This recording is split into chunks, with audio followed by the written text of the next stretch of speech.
കുറിച്ചിത്താനം പൂത്രക്കോവിൽ ക്ഷേത്രത്തിൽ ഭക്തജനങ്ങൾക്ക് നാമം ജപിക്കുവാനും ഭാഗവത പാരായണത്തിനും പ്രഭാഷണത്തിനുമായി നാരായണീയ മണ്ഡപം സമർപ്പിച്ചു. തലയാറ്റുംപിള്ളി കുടുംബമാണ് നാരായണീയ മണ്ഡപം സമർപ്പിച്ചത്. രാവിലെ ക്ഷേത്രത്തിൽ നടന്ന നാമജപ ഘോഷയാത്രയ്ക്ക് ശേഷം പ്രശസ്ത ഭാഗവതാചാര്യ പാർവതി അന്തർജനം ബാണത്തൂർ നാരായണീയം പൂർണ്ണമായും വായിച്ച് ഭദ്രദീപം തെളിയിച്ച് മണ്ഡപം പൂത്രക്കോവിലപ്പന് സമർപ്പിച്ചു. നാരായണീയം ചൊല്ലി നമുക്ക് ആനന്ദം അനുഭവിക്കാം. നാരായണീയം തുടങ്ങുന്ന തന്നെ സാന്ദ്രാനന്ദാവബോധാത്മകം എന്ന് പറഞ്ഞിട്ടാണ്.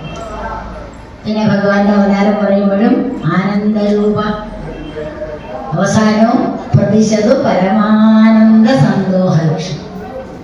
ഈ ആനന്ദത്തെ നാരായണീയം വായിച്ചാൽ എന്താ കിട്ടുക ചോദിച്ചാൽ നമുക്ക് ഉറപ്പിച്ച് പറയാം, ആനന്ദം കിട്ടണം.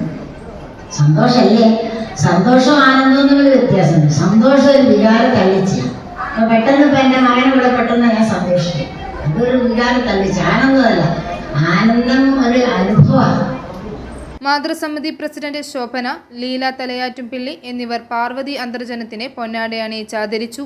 തുടർന്ന് നാരായണീയ പ്രഭാഷണവും സമ്പൂർണ്ണ നാരായണീയ പാരായണവും നടന്നു. പാർവതി അന്തർജനം, ശ്രീമണി അന്തർജനം, കുറിച്ചിത്താനം ശ്രീകൃഷ്ണ നാരായണീയ സമിതി അംഗങ്ങൾ എന്നിവർ നേതൃത്വം നൽകി. Devaswom president N Raman Namboothiri, secretary P Keshavan Namboothiri, manager AT Pradeep, Aniyan Thalayattumpilly എന്നിവർ സന്നിഹിതരായിരുന്നു.